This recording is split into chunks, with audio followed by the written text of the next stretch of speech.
Welcome to third edition of StratCom Talks.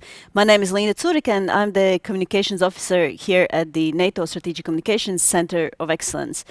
As I said, this is our third conversation where we are exploring strategic communications from different aspects. And as a center, we are trying to be a bridge between the private sector, the academia, and the government sector, and explore the different aspects of strategic communications. In our first conversation, we had a wonderful talk by about influencer marketing, and we could see that a lot of you have been thinking about influencer marketing, and you had a lot of questions. So if you want to listen to conversation with Scott Guthrie, you can still watch it online on our YouTube channel.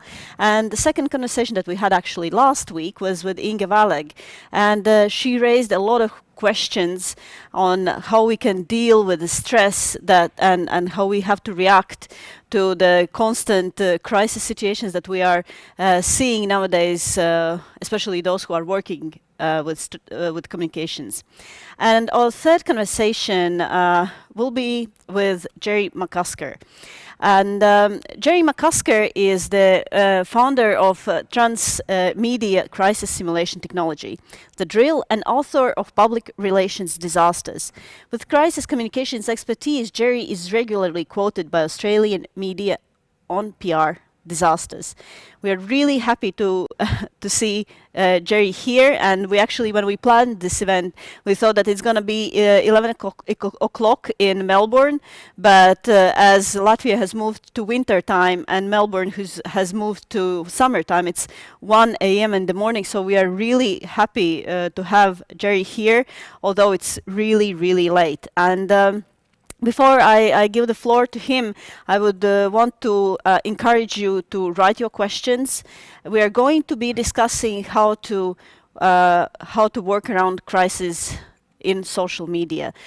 So we would be happy if you wrote to us not only questions but also your comments. What crisis have you encountered lately? What crisis simulation tools you are using in your work? And just overall comments about what we are going to be talking about. So Gerry,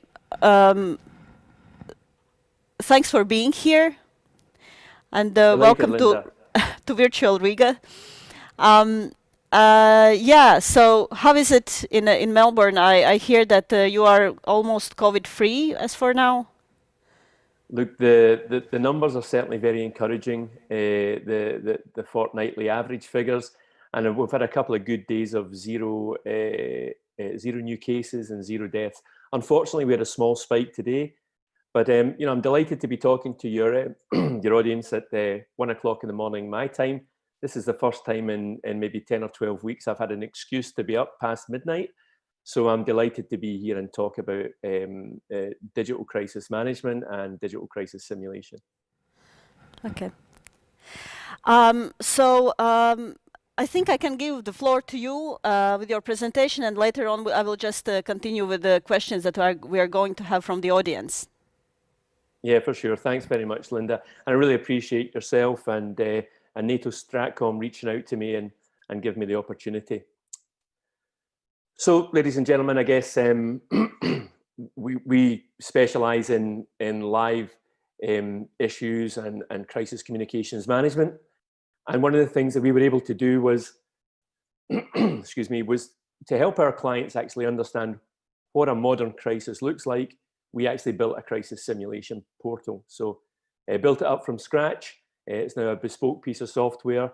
And this is what we use as the basis for training and educating clients as to what a crisis will actually feel like. So we're not going to talk to them about what it will feel like or what they might experience. We're actually going to put them into an immersive learning environment and let them find out for themselves.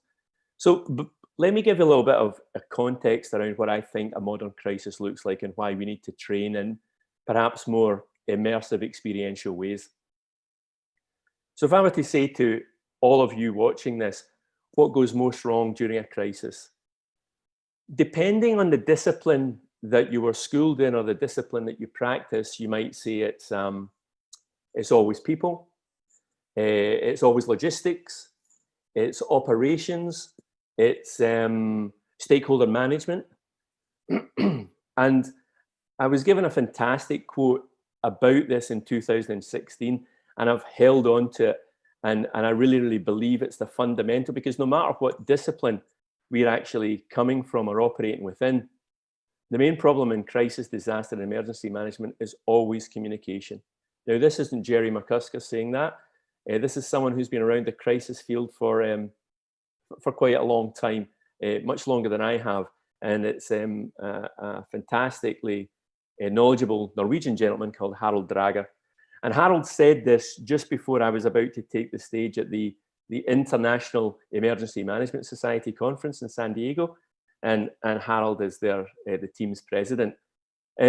So when I've got somebody who's a peak practitioner from crisis saying that it's always about the communication, I think that's the kind of endorsement that we know that no matter what silo you're operating within, you have to speak and communicate effectively with all of the other silos who are involved in responding to the crisis or remediating the disaster. Now, it doesn't matter what kind of report you read about a crisis, whether it's down here, we've had terrible bushfires, we've had toxic pollutants from mine workings. The post-crisis reports are usually highly damning of the communication. So if I was to ask you about some of the recent crises that's going on in your life, or you're thinking about, I'll maybe share some of the stuff from my own experience. But the key currency in modern crisis and disasters and emergency management is usually reputation. Now, we used to think that crises happened and there would be some reporting on it, but if it was operational or if it was logistics, it wasn't commonly a matter of news reportage. But that's changed because of social media and all of the technologies that exist now. Pretty much no matter the silo or the discipline that the crisis emanates from, there's a potential reputation attack associated with it. There'll be a reputation question. Was the business equipped well enough? Were the personnel trained highly enough? Did the organization respond quickly enough? So the key currency of modern crisis is about reputation. And some examples that I could cite here, if we look at crises that stick in our minds, of course, there's a big one that we're all looking at the moment globally. Here in Australia, we see news reports. This was a particular old aged care premises. And if you look at the photograph, now the venue is named there, but the picture tells you all you want to know about how this is being framed in reports. You pretty much got a prison cage system there. Just recently, over here in Australia, we've had allegations that the award of perks to executives, and the Prime Minister weighed in on that. It's a government-owned private entity which had given these awards out.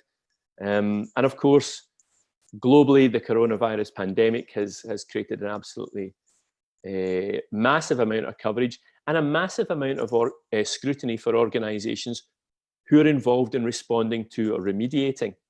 So,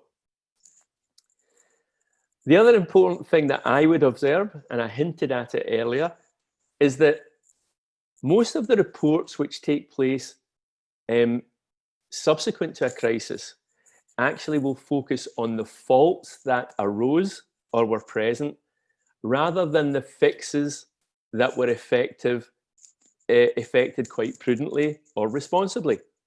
The reports don't tend to be so glowing about how well the organization performed. And of course, if the post-crisis reports are about the shortcomings of the response, then that's wave 2 of the narrative about that crisis, because it gives the media plenty of ammunition to talk about this department, these executives, these managers, those staff were clearly at fault. So you get these kind of cascading waves of reportage in modern crises, and the attention's not usually paid to what is going well. I'm not saying it's never mentioned, but quite honestly, good news stories don't get as much clicks as bad news stories. Negative headlines sell, therefore there's a tendency to frame stories in that way. I just want to share my take on how I think a modern crisis narrative develops, because irrespective of whether you decide to engage in effective communications around your crisis response, a narrative is developing and shaping because of the multitude of stakeholders who have got access to multimedia technologies. So it would be my assertion that social media is the first source of issue speculation. I don't agree that social media is the first source of issue information. It's largely unvetted, instinctive, presumptive. But what it does is it increases scrutiny on any given issue. I think a hard and fast fact is that employees will often access key information about any crisis from out with the company. Organizations are not terribly quick to talk about shaping the narrative or informing the narrative, but their staff are key crisis stakeholders, so they would look outside the organization for information. This is a major shortcoming, but it's something that we are trying to advise clients to head off at the pass, as it were. The other thing that happens with digital and social media is it often dissects the story, the crisis story, into smaller niche chunks. So if there is an explosion, then somebody who is concerned about pollution will talk about the fallout. Somebody who is concerned about immediate threats to the environment will talk about the environmental impact. And those who are concerned about their neighbours and friends or staff who might be caught up in it will talk about that. So the crisis narrative splits and fractures. What then happens is the central incident, the narrative span relating to that central incident gets stretched and widened, which brings in more stakeholders who want to have a bar of that conversation, who want to voice their concerns or share their perspective.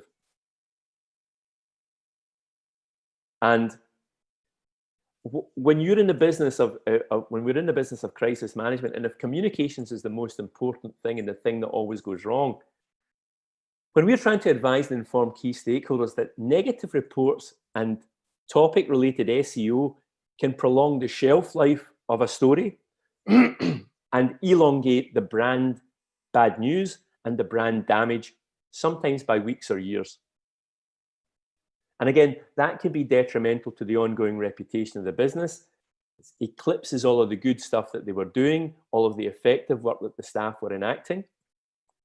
And here's a key point that I really want us to focus on in this little session. It's my assertion that because most organizations don't think like news outlets, they lose any kind of relevance to the developing crisis narrative. Really, excuse me, I don't know what's going on. I seem to have a late night hoarseness. So most organizations are losing crisis narrative relevance as the wider report of the crisis is being shaped and informed. And sometimes I think that there's an opportunity missed through not engaging in dynamic enough or fast enough direct to stakeholder communications, which we believe are particularly effective and particularly essential if you want to shore up the core elements of the services that you want to keep providing to your stakeholders. So organizations don't think as quickly or as nimbly or as assertively as news organizations, yet the technologies exist which would allow them to do exactly that. So I think we're either playing catch up or we're being a little bit lazy. You can maybe decide what the truth is in your own organization or from your own experience. The other critical factor is that search engine optimization for crisis situations remains a very common and all too common weak spot in my experience. SEO would often live within an organization within the web department or the marketing department, but they're not the custodians of communications when a crisis hits. Yet they say it's really important to optimize our messages for campaign purposes, but I would argue it's much more essential that we use SEO when we're optimizing messages which are crisis related and which are therefore often life, death, and injury related.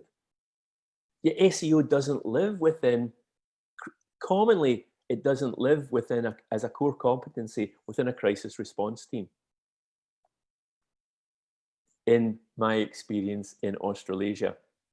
So, too many organizations are somewhat unaware of the digital imperatives and the digital dynamics of modern crisis comms management. Now, you can, hopefully you'll have a perspective on that. I'd love to hear that. So there's no doubt that crisis pressures have digitized and intensified.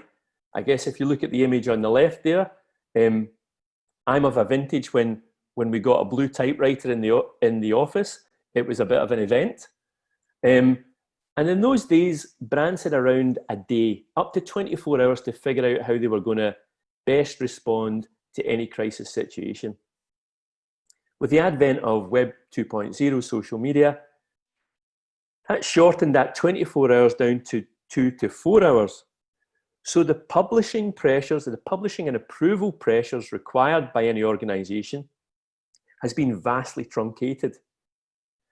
It's my further assertion, and we're working with brands in our territory. The power of Google and search engines suggests to us that organizations are facing a new, at least a crisis acknowledgement time of under 20 minutes. And we've worked with specific brands down here, one of whom has set a crisis acknowledgement strive time of 7 minutes. So if a crisis breaks out or a large enough issue or a threatening issue breaks out, they want to be able to respond to that within 7 minutes. We're saying under 20 is good. By the way, we've done some research through our media monitoring partners. Around 2.5 to 3 hours is where a lot of Australian organisations are able to get a message to market across all the complex channel matrix that they have just now. 2.5 to 3 hours. I think it's rather too slow for a fast developing crisis narrative. So what I just want to point out by this, we now face a much more complex and involved channel map or channel matrix than we've ever had before. And this means that organizations really need to rethink and retrain what their publishing methodology is going to be for modern crises scenarios and situations. We have a multiplicity of channels. Our stakeholders sometimes, they don't use all the single channel. In the old days, I can use that phrase now, it really was newspapers, radio, and TV. But now, because of the diffuse nature of social media, people can be using a multiplicity of channels. And if we only go to the default channels to try and reach them, we're going to see situations where people miss the message. And in crisis and emergency situations, that's not what we want. We want everybody to get the information they need as quickly and as in the formats that they most require. So Linda, that's the kind of like point I thought we could just maybe like just take a little bit of a breather here and see if it's brought up anything from the audience or from yourself as a result of these wild assertions I'm making here. Well, I think what really touched me is when you said main currency is in a crisis is reputation, and this is something that you need to kind of think ahead. You can't build up reputation in a week or in a 2.5, 3 hours. Well, you need to solve your crisis. We actually have quite a few questions and comments. So I'm always happy to see our ex-colleagues coming back to our events and asking questions. And we have a question from our previous Deputy Director, Ivar Jeski. So he commented that before you start activities and take position, initiate your communications, you have to have situational awareness. This is one thing, and then he wrote that I have seen how in crisis situation organizations internal communication is collapsing. Leadership has more important things to do than to share with the team. How to avoid or change this situation? Well, This is a great point to raise. Linda, we actually looked at some research for another client presentation that we were working on about 2 weeks ago. And we actually found that the company intranet was the least used channel among stakeholders first thing in the morning. I think the most used channel was EDM and email, followed by social media, and the bottom two channels used were news media and the company intranet. Yet we all know that crisis comms responses should be built from inside the company to out. That was the point I made. Most staff are as hungry for information and knowledge when a crisis breaks as the stakeholders out in the wider public are. But they're not getting it from the organizations.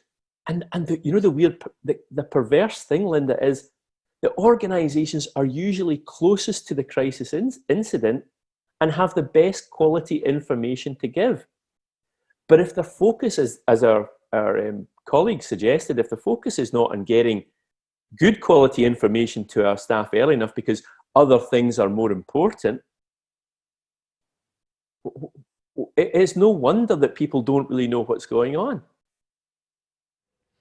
And I mean, internal communications is getting more and more important because of, for example, remote work, because there is no more like social glue that, meeting each other behind, and making coffee and having a chat during lunch with a colleague and just exchanging information and your feelings about what's happening in the office. So I think it's getting more and more important for organizations to think about internal communications. But somehow, nevertheless, as much as I have heard, usually most organizations have a feeling they are failing at that. And I guess it's about, as our colleague said, disciplines thinking that the most important thing to do is something other than communication. We're not saying don't do other things and focus only on communication, but the trick or the opportunity for modern communicators is to be the crisis storyteller as it relates to the stakeholders out with and within the business at the same. Basically my assertion would be we have to start thinking like news organizations who have very discrete audiences and publish as competitively and nimbly as news organizations will do, because the news organizations are effectively taking your inventory as a crisis is breaking. And then there is a larger comment, but basically, actually, before we went online, we spoke about ambassadors and using other people to spread your message. And so there's a question from Francois. He's asking, so can we improve communications by relying on a broader volunteer network to filter information by relevance? So basically, to be more precise, I think I will still read the whole comment. My question would be on crisis management information systems and integration with social networks. Communication can go from the top to the bottom and from the bottom to the top, but also laterally between neighboring regions stroked by a disaster, for example. In all cases, the main problem is to assess the veracity of information given by non-professional actors in the crisis information system. How can we improve that factor, and shall we rely on a broader volunteer network to filter information by relevance? It's a very difficult field, isn't it? Because, I have to use the fake news phrase in responding to this, because the veracity of information, we don't want to flood the market with, like I said, social media speculation. But Francoise, we've got great experience here in Australia where, in terms of bushfire responses, the national broadcaster ABC does a fantastic job in trying to keep communities informed. However, communities self-informing or giving updates through various social media channels was equally effective in giving that kind of on-the-ground, almost real-time perspective on what was happening. So I think we do have to find a way to harness this. I don't know what the technological vetting process would be to do it quickly enough. but I think that we can co-opt community members who are trusted, and maybe this is a new frontier for volunteerism. Community information officers, why not? Seems reasonable to me.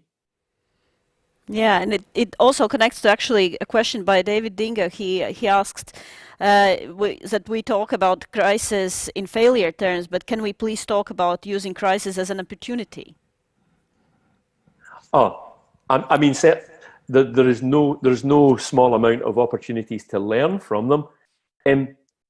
Can I make a swinging broad statement? Despite the technologies at our fingertips, we still don't do it as well as the technologies would allow us to. And I don't know what the roadblock is all the time. It varies from organization to organization, from brand to brand. We have the technologies, we have the smarts, we have the speed, but we're not harnessing them properly. Mm. So I think it's time for us to take a look at one video that we pre-recorded here in Riga. It is with Signe Lohnert, who is an independent communications expert and consultant, and we spoke to her about her experience with crisis communications. I think it's important to acknowledge that crisis can be so very different. For example, there can be operational crisis caused by larger accidents or incidents, also putting in danger engaged parties, products and services. At the same time, there can be crisis of natural, financial, technical, reputational nature. So first of all, it's really important to understand what is the crisis that we're dealing with. To answer the question, what companies should do if they have spotted the crisis or a potential crisis in social media, I think it's fair to acknowledge that there will always be crises. We have learned it in the past. We are seeing that on our everyday lives. So I would suggest two different, slightly different avenues how to look at it.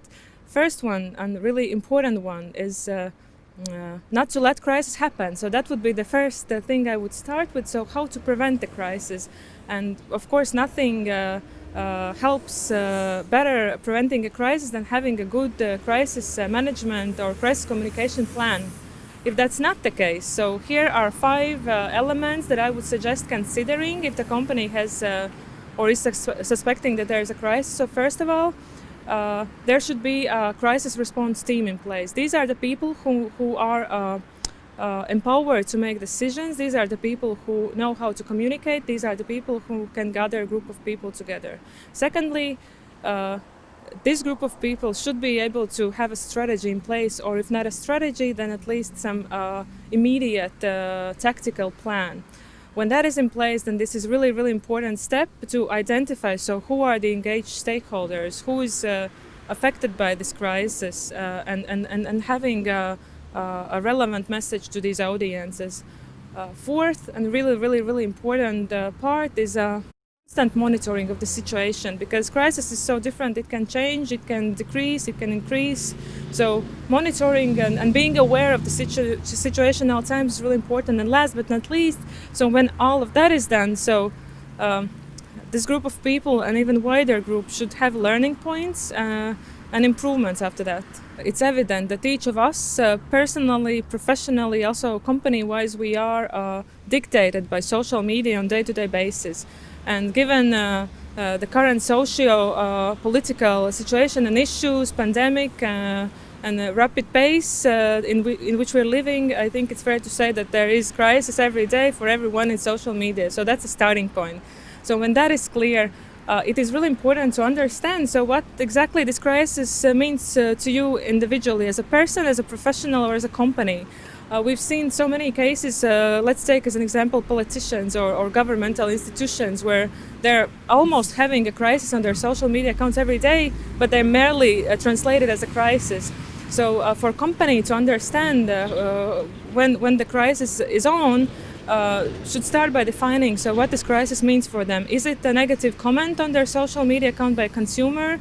Is it a publicly spotted failed operation by the company? Is it a leaked sensitive information? Is it some company's management comment which is not in line with the public opinion. So this is really the first and the most single and most important point to understand. So do I see this as a crisis? If yes, then all my previous points become really valid. Yeah, so Gerry, would you have any points about what we heard? Yeah, just on the last one first. It's really good to understand, you know, are we dealing with a problematic issue, or are we dealing with a crisis? I was speaking to the head of corporate affairs for a big Aussie brand a couple of years ago, and he said, you know, somebody else's crisis is just Tuesday afternoon for us. They're a big high-profile brand. People are having a go at them every day on a multiple variety of fronts. And so crisis, you know, somebody else saying, oh, this is a crisis. He said, it's just another day for us. It was also, the point was raised that we need to identify the affected communities and have the relevant messages for them. The other really important thing is that we really need to have the relevant formats for those messages. We need to have them in relevant languages, and we need to deliver them through group relevant channels. Again, I don't think it's enough for organizations in a crisis to say, we've got a media list, which has got press, radio, TV, and we'll do a couple of Facebook or Twitter posts. We have to think of the affected communities and make sure that we get the message in the format through the channel that they actually pay attention to at the minute you need them to pay attention. So I thought that was a really important uptake. And again, I said it at the start of my presentation, Linda, I think our colleague outlined that crises are sometimes operational, logistical, environmental, and she said, and reputational. I suggest, because of the way that media works, almost everything has got the potential to be a reputational crisis now, because everybody's using a device, everybody's posting, everybody's taking video, everybody's uploading content. So what used to be discipline-specific upsets or issues are potentially big reputation crises nowadays. Mm-hmm. And one thing that she also mentioned is to have a team, a crisis response team. And one last question that I will just take from here, because all the other ones are actually connected to crisis in social media, and we will get to that a bit later. But a question by Elliot: should news-trained staff be considered for organizations assembling crisis management teams? Can you just say that one again, Linda? Should news-trained staff be considered for organizations assembling crisis management teams? I think it's a great idea to have somebody who really understands the news agenda, and aligned to the point I just made, the production of compelling, arresting, engaging content very, very quickly. Because we're in a battle. Organizations are in a battle for eyeballs in order to tell their side of the story when a crisis breaks. So absolutely, whether that person needs to be a key part of the crisis management team, a questionable call. For me, certainly an embedded part of the crisis communications unit, which has a representative or a couple of seats at that crisis management table. I think that makes a lot of sense. Yeah, thank you. So I will pause with asking questions from the audience, and I will let you continue with your presentation. Right, Linda, no problems. Okay. So, ladies and gentlemen, boys and girls, where we left off was me with this idea of this really complex channel map that organizations are facing. And again, it came up in the contribution that we just had from our colleague. We've got different stakeholders. They use different media. They're on different devices. They prefer different formats. So organizations have got this really complex channel map or channel matrix to look at. And yet I've said that I don't think that organizations do SEO for crisis particularly well.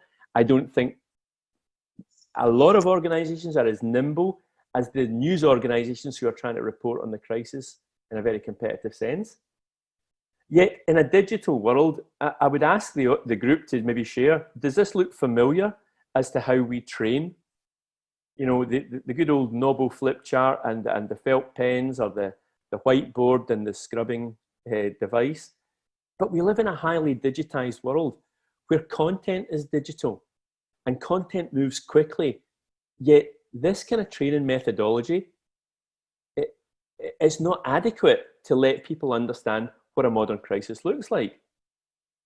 So this is me come back to the kind of core of what we do. This is our interactive SaaS platform. It's called The Drill.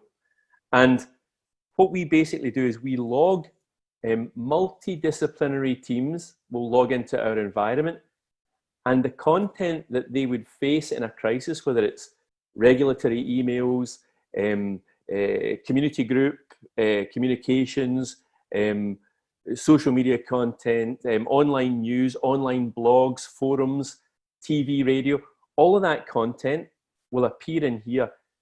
And what we do is we make the team document every stage of its response in real time.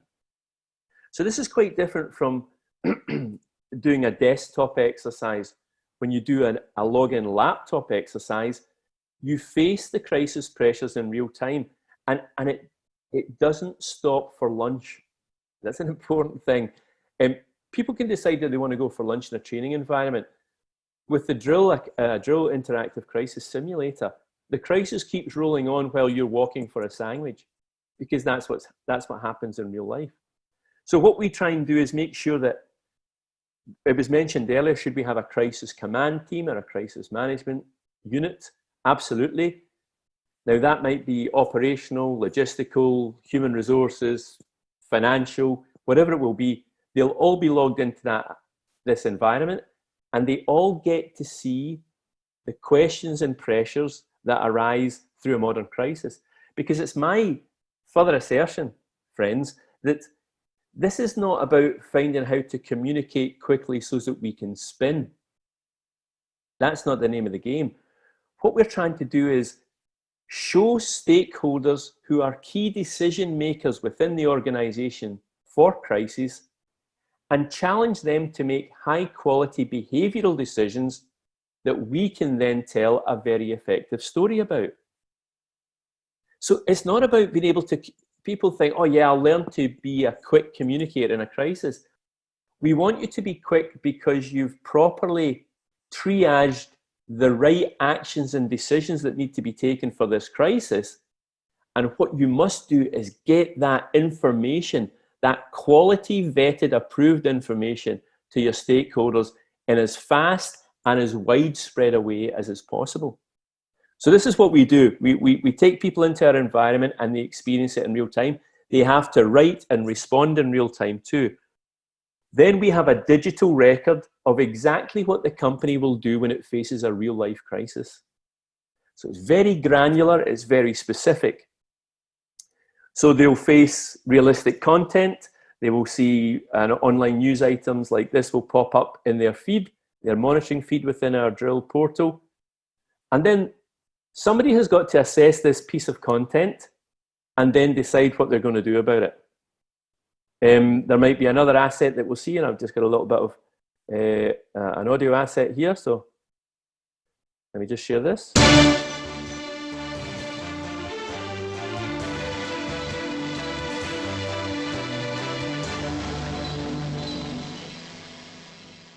أما عن أخبار المرور، قد وقع حادث مؤسف مرتبط بالسياحة في أحدث منتجع في المنطقة النخبة.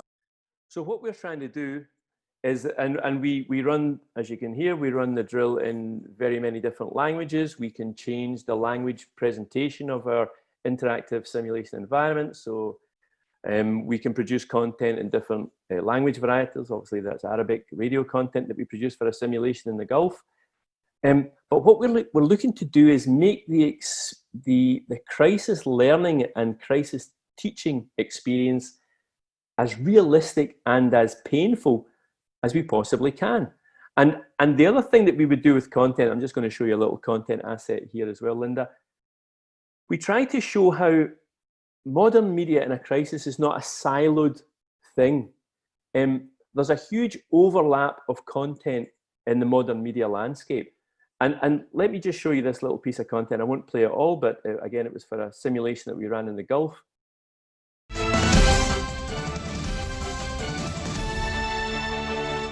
And now to Gulf news. President Rodeo Quadri tweeted his outrage that an Asian hotel worker at UAE resort, the Elite, was imprisoned for contravening national privacy laws. The worker had reportedly told... So what we're trying to do is we're just trying to show in that one that news reports will sometimes feature social media content as a key part of the reportage. So even although it was my assertion earlier on that social media is often a source or a channel for speculation, some media outlets will take a speculative piece of content if it's deemed to be dramatic or powerful enough, sometimes from somebody who really doesn't know anything about this particular crisis at a granular level, and embed it within their news reportage. Again, it's another layer of the crisis pressure that is faced. So what we're trying to do is reflect in our simulator environment. There's a huge overlap between stakeholder relevant content, whether it's letters, emails, presentations, news bulletins, social media comments, and show that if your organization is organized in a silo sense and the silos don't talk well enough to each other, that's where the communication problems arise. The communication problems that the president of the International Emergency Management Society said were the main problem in crisis handling.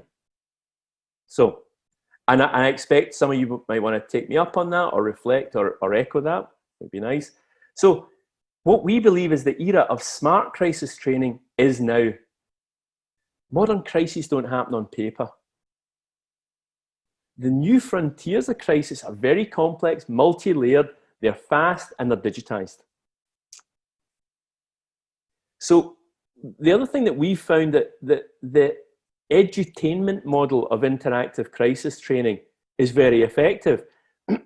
If we stand and preach about a PowerPoint to people, it's somewhat disconnective because everybody consumes content in real life, in their personal lives. So we present the content in a way which makes the crisis learning experience more immersive, more like an online drama, but we've got facts and stats to prove why this works, and I'm going to share that with you. So the simulation technology helps your staff to retain the knowledge, and it instills the experiential learning that they went through.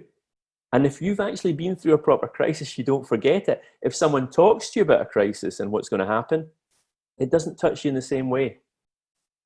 The other thing that we've been able to do is we've taken a kind of like a best practice model for crisis management out of the Australian further education system, and we've tried to shape all of our crisis exercises to test organisations against the mandatories of BSB PUB 504. Trust us, it's an Australian qualification, it's very workable, but at least that shows you we're not just creating drama for a laugh and entertainment. We're trying to configure our crisis simulations to provoke and test the core competencies that any organisation needs to have. Linda, can I show how, have we got enough time I could show how one works? We did a video which shows what a drill simulation exercise looks like, or if you want me to skip that, that's easy done too. No, that would be great. Please show it. Thank you very much. So this is a typical simulation that we ran for a Victorian-based arm of IABC here in Melbourne, and it was a cross-disciplinary group. And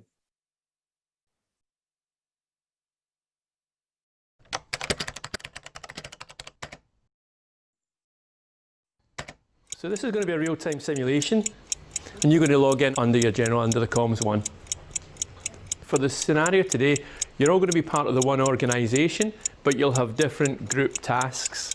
So I hope you're feeling pretty good and pretty ready, because your crisis is just about to break out. My group anxious systems, if we promise to keep it a secret, what's it worth to you? Internally, we've already communicated that there's an issue.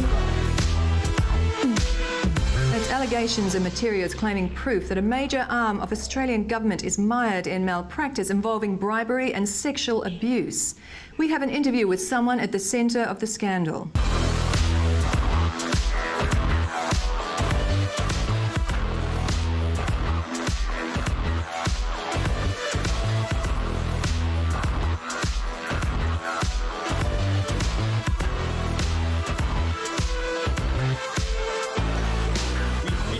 Get an issue here affecting 25,000. Are we happy?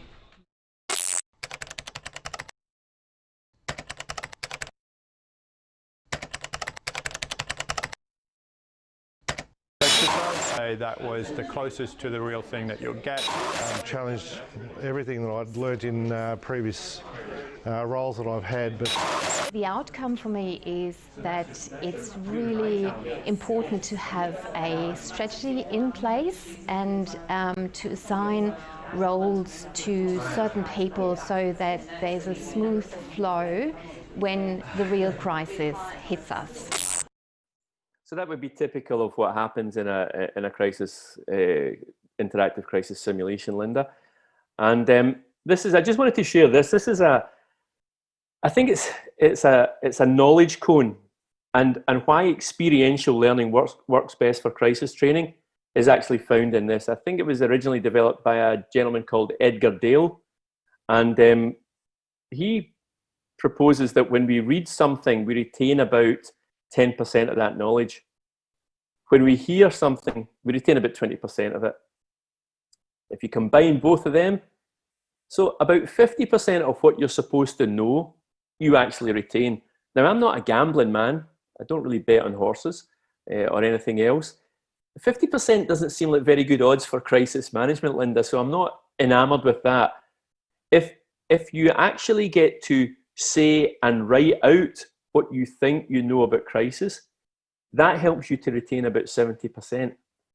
But the top retention model, if we're talking about effective crisis training, when we actually do something, we retain about 90% of it. So this isn't us thinking, oh, we've got a nice piece of kit and it's going to give you an entertaining, we actually joke that it will give you the worst day of your professional life without losing your job. But it's actually in basis because when we make you do and respond to the crisis pressures in real time and document your best thinking in the portal, you'll remember both the mistakes that you made and the processes that you did well. So it's 90% retention. So this is why we were talking to Linda about this before we did this session. We feel that for effective crisis knowledge retention, experiential learning has to be the way. It's the new frontier. Everything's digitized. So, Linda, that kind of brings me to the end of my spruiking thing. Maybe there's some more comments or feedback you want to share with the wider group, or if there's any points you want to pick up on, I'm happy to talk to them too. Yeah, thank you, Gerry. And actually, well, the video actually created quite a lot of stress by even watching it. I could feel the tension, and you're very welcome. You're very welcome. And I was looking at it and I was thinking that sometimes you need someone from the outside to tell you, what you are doing wrong, because from the inside maybe you are not as able to kind of see this situation with clear mind. And so there's one. Yeah, sorry, Linda. Yeah. Linda. We had in that particular simulation, you heard me saying to the delegates, if 25,000 people are affected by this, are you happy? And it was it's these real challenges that we throw down when we develop these bespoke simulations, because they're all tailored, they're all specific, they're all locally related. It feels real. People's hearts start racing, and that's good for learning.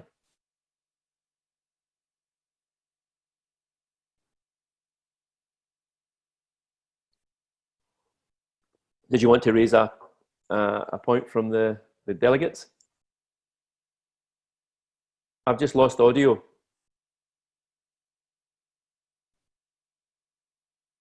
The second? Yeah, I can hear you again now. Yeah, thank you. Sorry, we're back. So, so the comment is that building and maintaining a common operating picture within the organization is critical, as this allows the organization to be proactive rather than reactive. And this is something that you, I think, were beforehand saying about internal communications being a valuable asset as well. Yep. And so a question by one of our colleagues, actually, by Zonke. So his question is, do you only simulate media and media injections, or also broader audiences and audience reactions? Yeah, that's what I was saying, El. I mean, the media assets that I've shown you are sort of the sizzle part of it. But within the drill environment, we actually encourage different disciplinary teams to work on the common strategic response to the issue.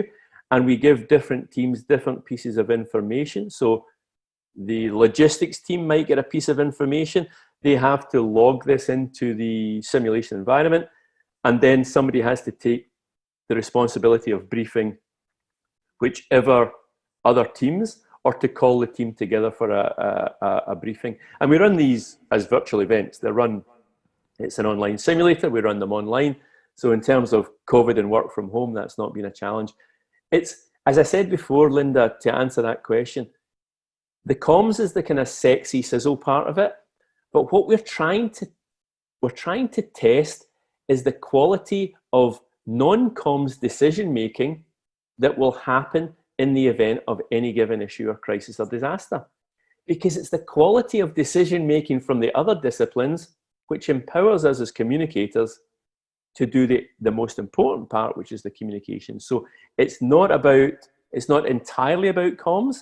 The comms keeps it looking and feeling very real, but no, it's much more immersive and much more cross-disciplinary than that. Mm-hmm. And there's another question, and somehow I think that you slightly already started talking about this, but so the question is, what are the advantages of in-house crisis management capability compared to bringing in a specialist team when required? Well, I think you probably touched on it, Linda. I think it's probably the ideal situation is that you've got a bit of both. The advantages of internal is that the internal audiences really understand the nuance of how things work. So really understanding the interaction between products, supply chains, manufacturing lines, distribution networks, that kind of knowledge is fantastic when it's so deep. However, the value in bringing in an external consultant who's not afraid to challenge the orthodoxy, or the value of the external consultant is sometimes they'll just, they just call it like they see it. And that's what you want. You want somebody who can make those challenging calls that don't imperil current staff politics and hierarchies and roles, to say, this is how I see it. This is what we need to be thinking about doing. So ideally, I'm sitting on a 154 in the morning fence on that one. I hope you'll forgive me, but I think you want a bit of both, really. That's your optimum situation. Good, deep internal knowledge so that you really understand all the nuances, and then the external challenge who says, but this is what I think as a member of the public. That fresh perspective is really valuable too, I reckon. Mm. And there is one practical, actually, question. So if you are not sure about what you want to say in a public message, you don't have enough data, for example, should you say something vague to public in first 20 minutes after detecting crisis situation? Well, I'm on record as saying I believe that the holding statement, what we used to call in crisis management or crisis response, crisis comms, the holding statement, I'm on record as saying the holding statement is dead. I think it's entirely appropriate that an organization is able to give an acknowledgement statement. So the person mentioned the word vague. I really wouldn't be, it's not a term I feel comfortable with, but I think an acknowledgement statement to say, we are aware that something has happened. We are doing everything we can to respond to it and working with all relevant authorities. And we will give you more information as soon as it becomes available. There's nothing vague about that. There's nothing granular or specific about that. But I think at least it's a really, really nice point to bring me back round to where I started. A crisis narrative starts to evolve as soon as the explosion happens, as soon as the systems go down, a narrative happens. I'm of the opinion we don't want to become an irrelevance as that narrative evolves, because our people, our systems are probably closest to it, so we can probably find the answers that are of value to the end stakeholders quicker than anybody else can. So it's not about vagueness, it's not about glibness, it's about, hey, we know, we're working, we're paying attention, and we're going to tell you what happens. That's not vague, that's as good as we've got, and I think sometimes that's respected. And in the very first flush of a crisis, that's probably acceptable. Well, I would say that usually that means that it takes a lot of courage from the leadership, because the decision has to communicate about this awareness and not hiding the crisis should be done really, really fast. Linda, this kind of, I mean, if depending on and it really does play, it's a good point to raise, it plays to the values of the organization. If you've got an organization or a brand or an entity which believes in trying to do the right thing in a crisis, it believes in transparency, it believes in fair dealings, and it believes that it has the interests of the affected stakeholders most at heart, this acknowledgement statement, a form of the acknowledgement statement, should be developed months before the crisis hits you. There should be a bank of pre-approved messages which means that you don't have to author from scratch. There's nothing Machiavellian, there's nothing sinister about this. This is good, prudent, proactive practice. The guts of the statement, the acknowledgement statement, should be there ready to go, and you put in as much or as little detail as you have at that particular juncture in the crisis. Please don't start authoring materials as the tsunami is coming over the harbour. That's not the time to do it. This can be done on a lazy Thursday afternoon sometime. It should be done in advance. And the approvals to go with that approach should also be sanctioned by the leadership team and by legals, primarily. Leadership, legals, board or governors or whatever. Yes. I'm getting quite fired up now. It's almost 2 a.m. I'm feeling, I wish I had somewhere exciting to go, you know. Melbourne's so quiet. So you are joining the 2 a.m. club. You know, there's a 5 a.m. club, but in Australia people do it differently. So it's we've got to do it different. We've got to do it better. So I think we have tackled basically all the issues that people were raising in their questions. But there's one, I would say, philosophical question with which we could kind of finish our conversation. So it comes from a colleague of mine, and the question is, are the crises we are talking about really crises? Is it useful to think of them in these terms? Like deviations from what is normal, when what we observed is that normality is really made up of so-called crisis.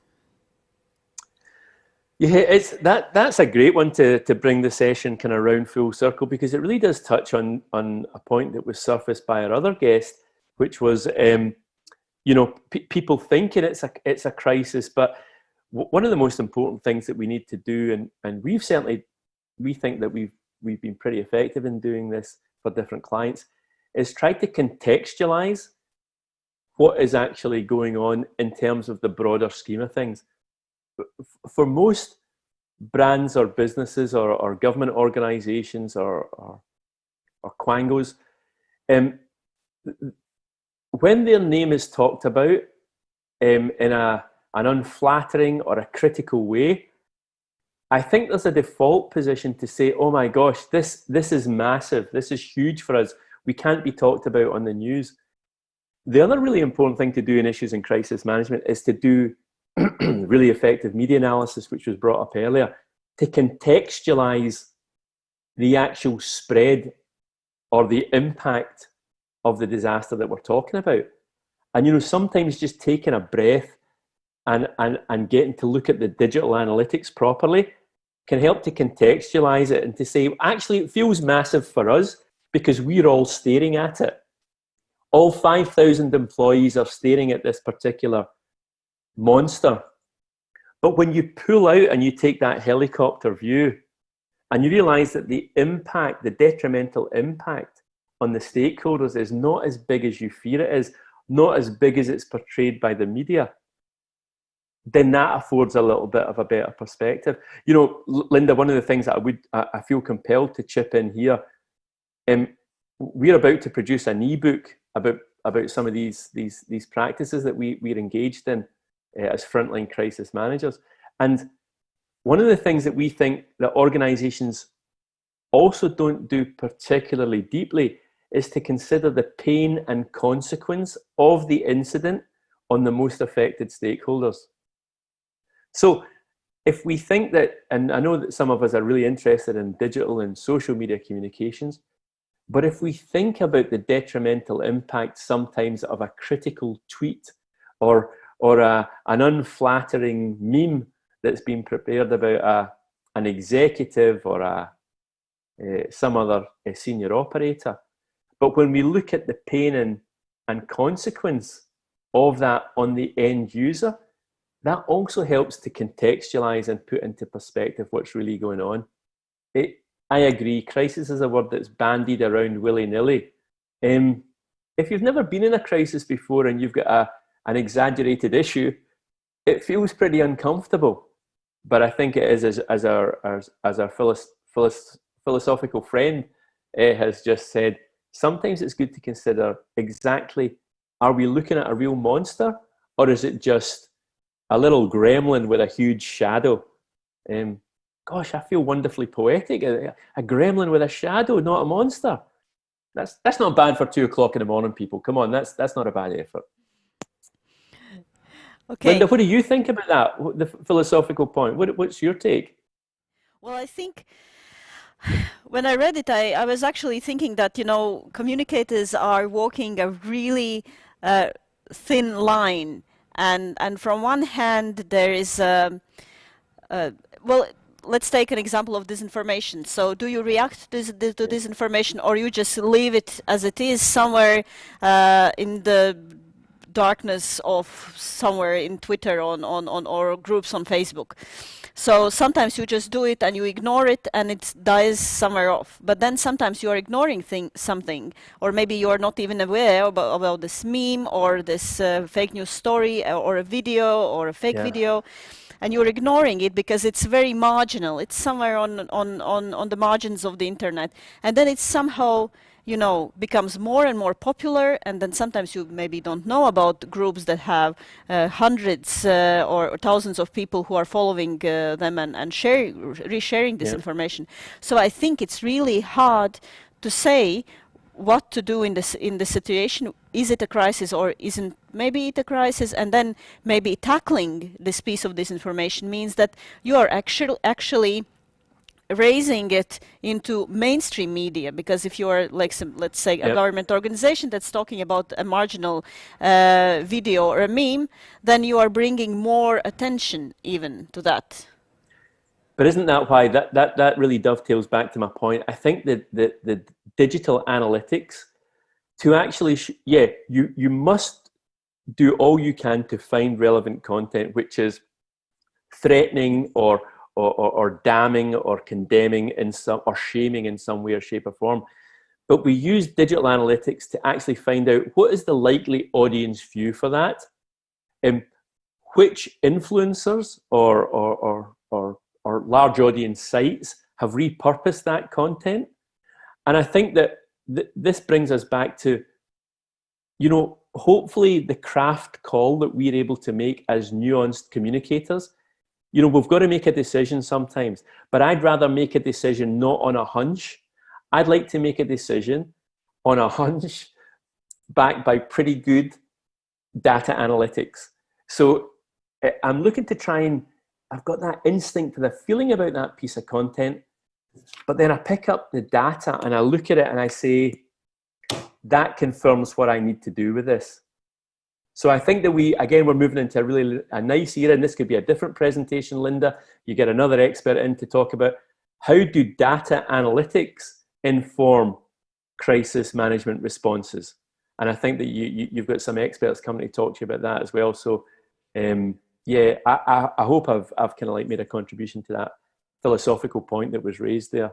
I think we both gave it a good go, Linda. I think so as well. So, Gerry, really, thank you for being here and sharing your thoughts. I hope it was of value to all of you who decided to watch it. Yeah, I'm really delighted, and again, thank you very much to you, Linda, and to NATO StratCom for letting me be part of this and to share my insights with your group. I really do appreciate it. It's quite an honour. All right. So our third StratCom Talks is over. Let me just advertise a bit our next conversation that we are having. And so we're going to dig deeper into reports that we are publishing in the future. Next conversation that we are going to have is going to focus on vulnerabilities that are brought to us by data brokers. If you are interested, it's again on Wednesday, same time, well, same place, online, and we will be really excited to have you here and online. Well, thank you for watching. Thank you for your insights and your questions. We really, really value it, and see you next week. Thank you.